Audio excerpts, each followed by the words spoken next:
Hello friends, welcome back to my channel Commerce Guru. Guruji का आप सभी का स्वागत करते हैं और आशा करते हैं कि आपने इस चैनल को सब्सक्राइब कर दिया होगा, शेयर्स कर दिए होंगे इसके वीडियोस और ज़्यादा से ज़्यादा लाइक किया होगा। मुझे आप सभी के प्यार की बहुत बहुत ज़रूरत है, तो जल्दी से इस चैनल को सब्सक्राइब करें, शेयर्स करें और ज़्यादा से ज़्यादा लाइक्स दें। चलो, कल गुरुजी ने आपको ये पढ़ाया था कि पार्टनरशिप के फीचर्स क्या होते हैं और उससे पहले हमने पढ़ा था पार्टनरशिप की डेफिनेशन। आज के लेक्चर में हम पार्टनरशिप डीड की बात करेंगे। कल हमने थोड़ा सा उसका बेसिक ज्ञान लिया था और क्या ज्ञान दिया था गुरुजी ने? हमने ये समझा था कि पार्टनरशिप डीड एक रिटन एग्रीमेंट होती है पार्टनर्स के बीच में, जिसमें वो जो भी टर्म्स एंड कंडीशंस होती है उसको रिकॉर्ड करते हैं। अब सर, कल हमने ये पढ़ लिया था कि थ्योरी क्या होती है, पार्टनरशिप डीड में आता क्या क्या है, पर सर मेन मकसद किसका होता है? आपको मैं बता दूं कि घूम फिर कर एक ही चीज पर लड़ाई होती है, वो है पैसा। जिस भी चीज में पैसा इन्वॉल्व होता है वहां पर लड़ाई होने की आशंका सबसे ज्यादा होती है। अब बात यह है कि पैसा कहां कहां इन्वॉल्व होगा। तो डीड में कुछ चीजें आती है, जैसे चार्ज और अलाउड। डीड में कुछ चीजें आती है जैसे चार्ज और अलाउड। चार्ज मतलब क्या होता है? चार्ज करना मतलब लेना। तो चार्ज मतलब होता है लेना, अलाउ मतलब होता है देना। तो चार्ज मतलब पार्टनरशिप फर्म पार्टनर से कुछ चार्ज करेगी, उससे कुछ पैसा वसूल करेगी, कुछ आइटम्स लेगी। अलाउ मतलब पार्टनरशिप फर्म पार्टनर्स को कोई चीज अलाउ करेगी, उनको कोई चीज देगी, पैसा देगी। तो आप ये सोचकर देखो, अगर पार्टनरशिप फर्म पार्टनर से कुछ पैसा ले रही है तो वो फर्म के लिए इनकम होती है। वो फर्म के लिए क्या है? इनकम। और अगर पार्टनरशिप फर्म पार्टनर को कुछ देगी तो वो फर्म के लिए एक तरह से एक्सपेंस माना जाता है, खर्चा, कमाई और खर्चा। चल, अब हम ये डिस्कस कर लेते हैं कि कौन सी हमारी कमाई है और कौन से हमारे खर्चे हैं। सबसे पहला जो पैसे से इन्वॉल्व चीज है वो है इंटरेस्ट ऑन कैपिटल। अब भाई साहब एक बात समझिए, कैपिटल क्या होता है? कैपिटल मतलब जो पैसा पार्टनर ने बिजनेस को दे रखा है उसको क्या बोला जाता है? कैपिटल। पार्टनर ने पैसा बिजनेस को दिया, वो क्या कहलाता है? कैपिटल। तो अब उस पैसे पर, जो पैसा पार्टनर ने हमें दिया, उस पैसे पर हम पार्टनर को क्या देंगे? ब्याज। तो अगर हम ब्याज देंगे तो वो हमारे लिए क्या है? खर्चा। तो इंटरेस्ट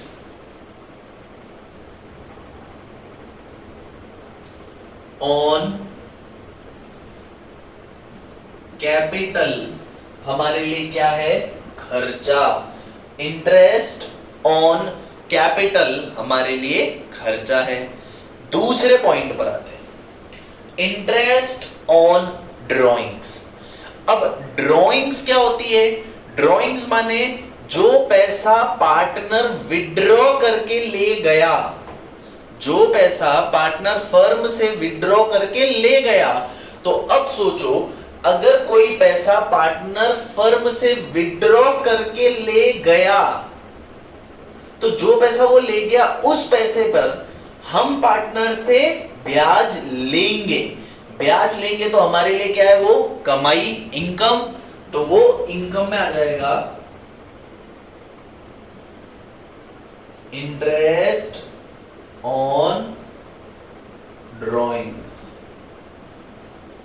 ये हमारी कमाई हो जाएगी। उसके बाद तीसरा आता है interest on loan advanced by partner.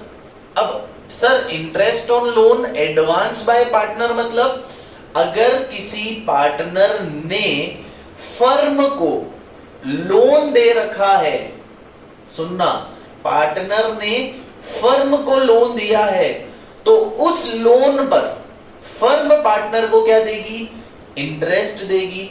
तो अगर फर्म पार्टनर को इंटरेस्ट देगी तो वो फर्म के लिए एक्सपेंस माना जाएगा।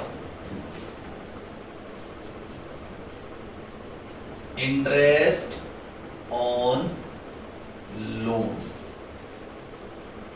यहां तक कोई तकलीफ? आगे बढ़ते हैं। आगे नेक्स्ट होता है सैलरी।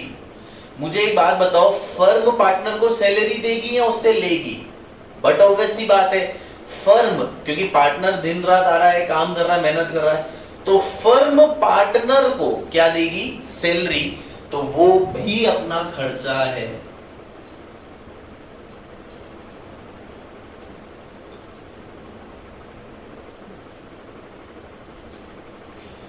कमीशन, कमीशन भी क्या होता है, फर्म पार्टनर को देगी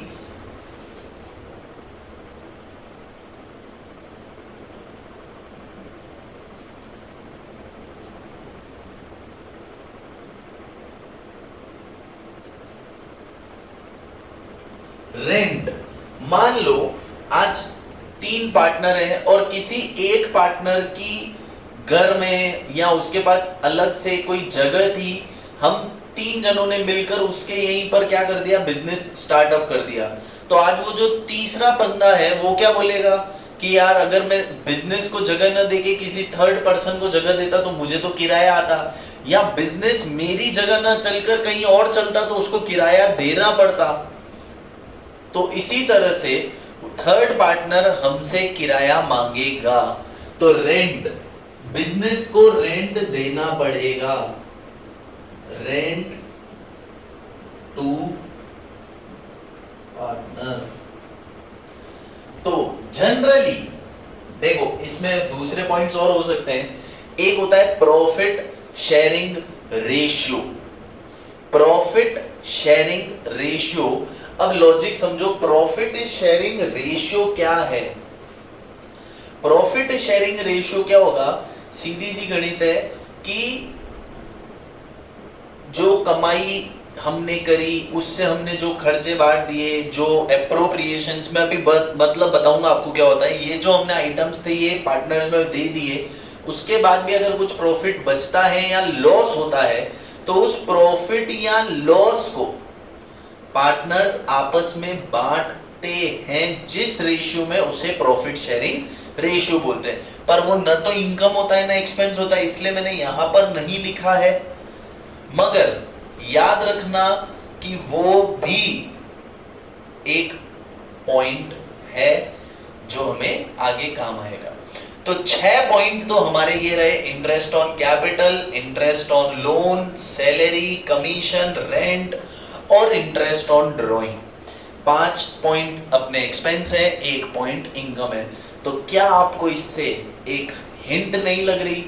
हिंट क्या लग रही है कि सर देखा जाए तो पार्टनर से सभी प्रकार के जो आइटम्स होते हैं वो हमारे खर्चे होते हैं, सिर्फ कमाई हमारी एक ही होती है, वो एक कमाई है interest on drawings.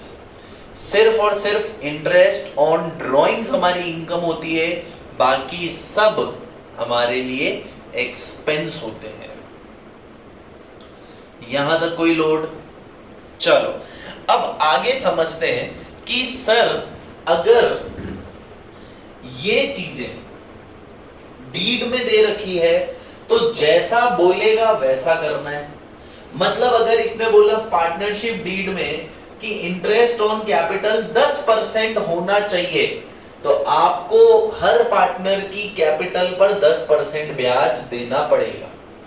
Interest on loan 12% होना चाहिए, तो हर लोन पे, पार्टनर लोन पे 12% देना पड़ेगा। हर वर्किंग पार्टनर को 10,000 की सैलरी पर मंथ देनी है, पर क्वार्टर देनी है, पर हाफ ईयर देनी है, जैसे भी बोले आपको उतनी सैलरी, उतनी कमीशन, उतना रेंट, उतना इंटरेस्ट देना पड़ेगा और इंटरेस्ट ऑन ड्रॉइंग उतना लेना पड़ेगा। पर सवाल एक उठता है कि अगर सर मान लो मुझे क्वेश्चन में कैपिटल पे इंटरेस्ट कितना देना है नहीं दे रखा है, मुझे क्वेश्चन में सैलरी कितनी है नहीं दे रखी है, मुझे क्वेश्चन में लोन पे ब्याज कितना है नहीं दे रखा है, तो मैं क्या करूंगा?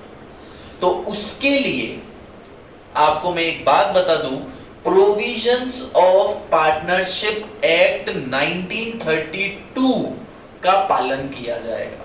जो कानून ने बोला है कि देखो अगर तुमने डीड में लिखा है तो हम डीड मानेंगे, और अगर तुमने डीड में नहीं लिखा है तो हम कानून का पालन करेंगे। अब कानून क्या बोलता है वो अपन डिस्कस करते हैं। यहां तक कोई डाउट?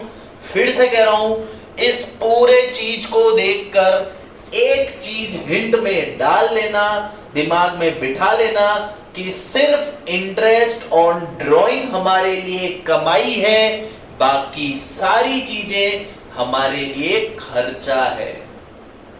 तो वापस से सुन लो, इंटरेस्ट ऑन ड्रॉइंग हमारे लिए कमाई है, बाकी सब खर्चा। दूसरे पॉइंट की तरफ बढ़ते अपन।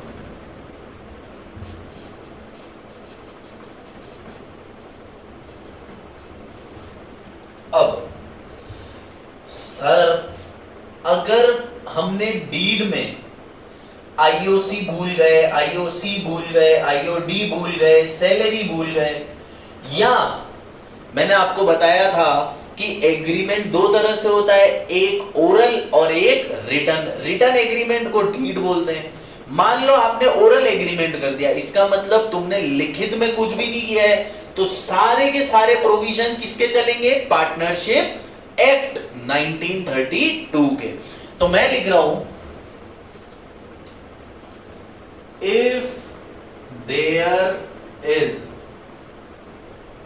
No deed oblique provision in deed,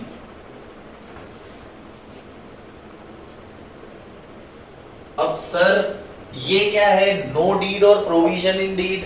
no deed का मतलब अगर डीड में आपने डीड बनाई नहीं है, नो डीड का मतलब आपने डीड ही नहीं बनाई, आपके बीच जो एग्रीमेंट है वो ओरल है।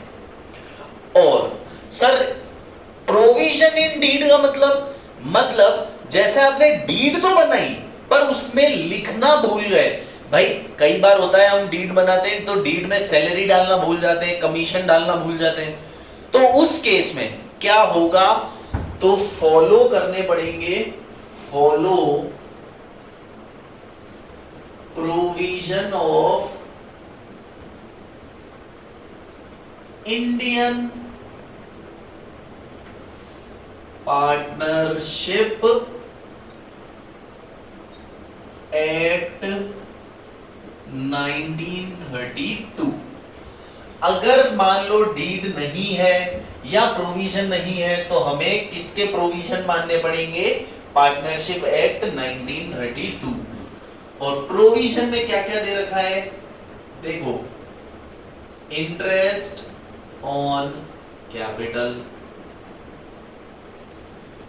Interest on drawings, salary to partner, commission to partner. मैं एक नया पॉइंट और लिख रहा हूं, profit sharing ratio, interest on loan, rent to partner. 6 point थे, मैंने एक 7वां और लिख दिया, प्रॉफिट शेयरिंग रेशियो। अब ये क्या बोलना चाहता है, चीज समझो। ये बोलना चाहता है कि अगर मान लो आपने डीड नहीं लिखी तो आपको ये 7 पॉइंट पार्टनरशिप एक्ट के हिसाब से चलाने पड़ेंगे। और अगर आपने डीड लिखी लेकिन कोई चीज भूल गए, फॉर एग्जांपल आपने पार्टनरशिप डीड लिखी पर उसमें आप इंटरेस्ट ऑन कैपिटल और इंटरेस्ट ऑन ड्रॉइंग लिखना भूल गए, तो समझो इन 5 पॉइंट पे तो जो आपने लिखा है डीड में वो फॉलो होगा, और इन 2 पॉइंट के लिए जो आप डीड में लिखना भूल गए उस पे इंडियन पार्टनरशिप एक्ट फॉलो किया जाएगा।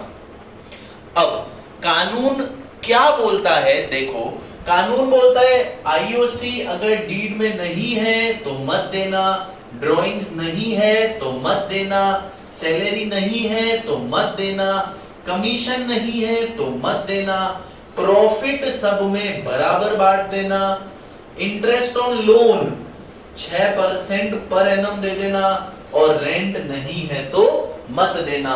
मतलब आपको अगर डीड नहीं दे रखी है, मान लो डीड ही नहीं है, तो दिमाग में सिर्फ 2 चीजें होनी चाहिए। पहला, प्रॉफिट शेयरिंग रेशियो बराबर बांट दो, दूसरा interest on loan 6% per annum दे दो, बस।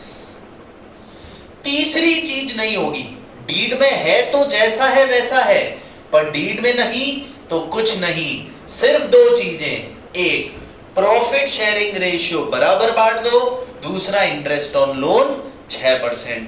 तो गुरुजी टिप नंबर 2, पहला इंटरेस्ट ऑन ड्रॉइंग इनकम है, बाकी सब एक्सपेंस। दूसरा, अगर डीड नहीं है तो सिर्फ 2 पॉइंट का ध्यान रखना है, प्रॉफिट बराबर बांटना है, और दूसरा इंटरेस्ट ऑन लोन 6%। क्लियर है पॉइंट नंबर 2। पॉइंट नंबर 3, चलो पॉइंट नंबर 3 ये बोलता है कि अगर आप पार्टनर को कुछ भी दे रहे हो या आप पार्टनर से कुछ भी ले रहे हो तो उसका एक अलग से खाता बनाओ। अब तक अपन ने फाइनल अकाउंट्स पढ़ा था जिसमें हमने पढ़ा था ट्रेडिंग, P&L, बैलेंस शीट, पर पार्टनरशिप में एक चौथा खाता और होता है, उसका नाम है P&L एप्रोप्रिएशन। भाई तुम बाहर वालों को सैलरी दे रहे हो, पार्टनर को सैलरी दे रहे हो, बाहर वाले को कमीशन दे रहे हो, पार्टनर को कमीशन दे रहे हो, क्या सब एक समान है क्या? नहीं, खिचड़ी मत बनाओ। बाहर वाले और अंदर वाले मतलब पार्टनर में थोड़ी सी डिफरेंस रखो। बाहर वालों को अपनों जैसा मत बर्ताव करो, अपने अपने होते हैं, बाहर वाले होते हैं। तो आपको बाहर वाले मतलब जो आप एम्प्लॉइज, लैंडलॉर्ड या किसी को भी बाहर वाले को पैसा दोगे या पैसा लोगे, उसके लिए हम ट्रेडिंग या P&L अकाउंट बनाते थे। लेकिन अगर बात पार्टनर पे आ जाए तो अगर आप पार्टनर को कुछ भी पैसा दोगे या पार्टनर से कुछ भी पैसा लोगे तो उसके लिए एक नया खाता बनता है, P&L एप्रोप्रिएशन अकाउंट। अब मन में एक सवाल उठाया कि गुरुदेव ये P&L एप्रोप्रिएशन क्या है? तो बताता हूं, सब्र रखो। पहले इधर देखो, ये जो पॉइंट्स हैं इसमें से ये 5 item profit and loss appropriation में जाएंगे, और ये 2 point profit and loss account में आएंगे। ये तो प्रॉफिट एंड लॉस एप्रोप्रिएशन में जाएंगे और ये 2 पॉइंट प्रॉफिट एंड लॉस में आएंगे। अब सर ये तो खाता हमें पता है, प्रॉफिट एंड लॉस क्या होता है, मगर ये एप्रोप्रिएशन, तो एक बात समझो, अगर तुम इस शब्द का मतलब जान लो तो तुम्हारे लिए इन दोनों के बीच में बाइफरकेशन करना आसान हो जाएगा। इस वर्ड का मतलब होता है डिस्ट्रीब्यूशन। डिस्ट्रीब्यूशन मतलब बांटना। समझो, प्रॉफिट एंड लॉस में तो हम क्या निकालते थे? Net profit, net loss. तो उससे हमें क्या याद आता था? सर कितना कमाया, कितना नुकसान भरा। अब उस कमाई और नुकसान को पार्टनर्स में बांटना भी तो पड़ेगा। तो सर जब हमने 11वीं कक्षा में ये फाइनल अकाउंट्स पढ़े थे तब तो हमने ऐसा कोई खाता नहीं बनाया। बनाने की जरूरत ही क्या है? अरे एक अकेला बंदा था उसमें, तो कुछ भी प्रॉफिट होगा वो उसका था। लड़ाई झगड़े खुद से करेगा क्या? नहीं, यहां पर तो एक से ज्यादा है, 2 पार्टनर, 3 पार्टनर, 4 पार्टनर है, तो यहां पर लड़ाई झगड़े हो सकते हैं।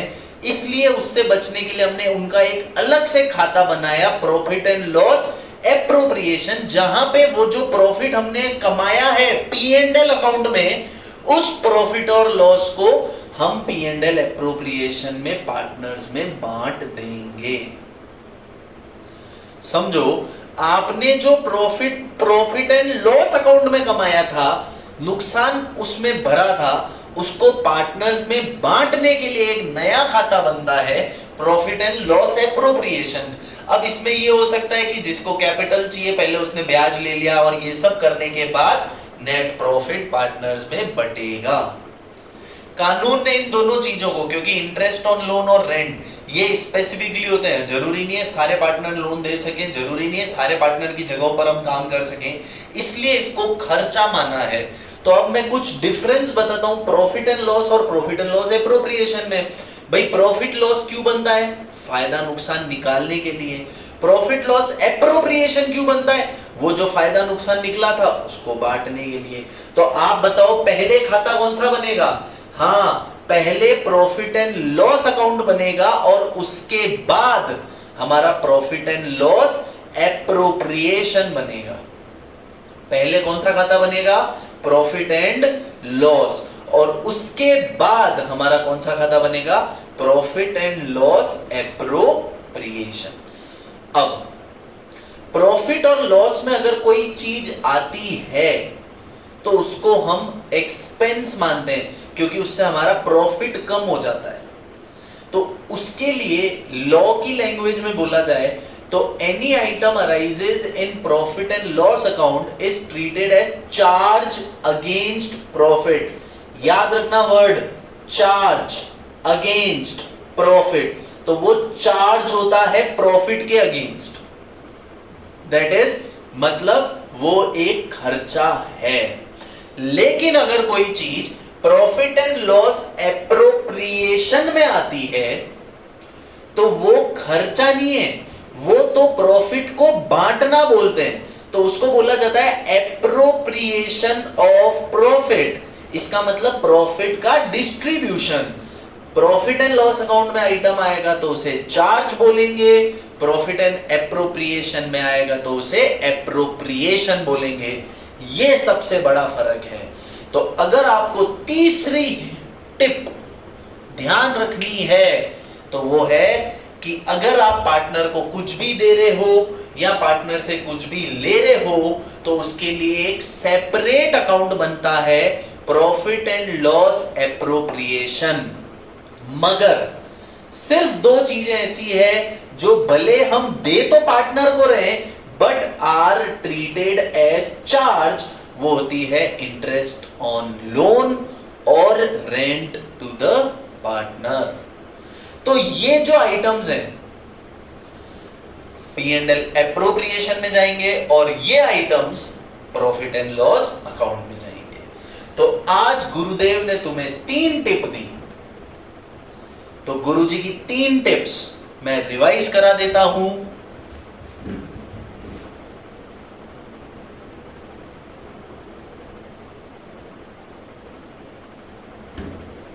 पहला, only in interest on drawing is income, rest all are expense. दूसरा, if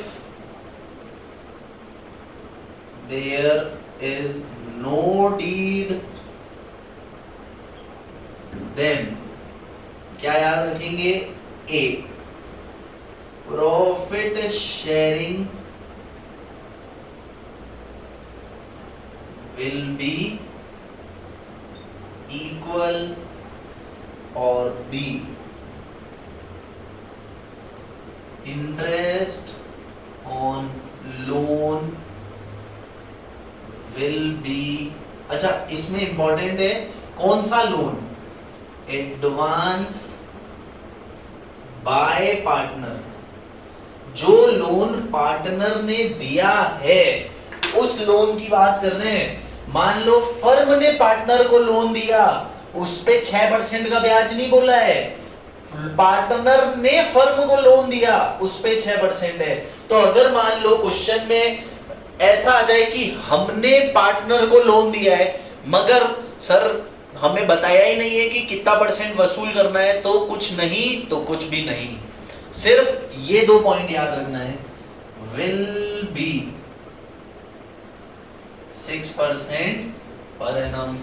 और तीसरा,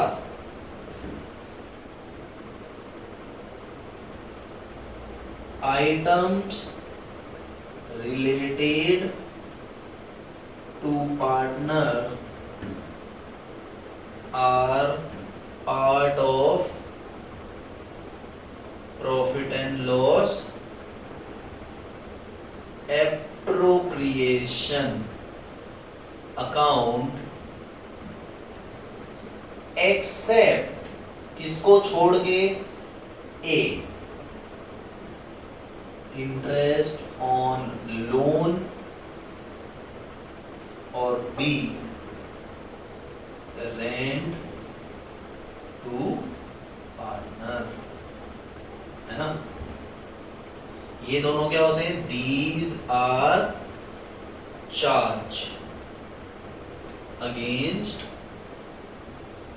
प्रॉफिट। चार्ज अगेंस्ट प्रॉफिट है, इसलिए recorded in profit and loss account. तो ये 3 टिप्स याद रखोगे तो आगे जब प्रैक्टिकल क्वेश्चन करेंगे अपन तो उसमें ये बहुत काम आएगी। पहला, इंटरेस्ट ऑन ड्रॉइंग कमाई है, बाकी सब खर्चे।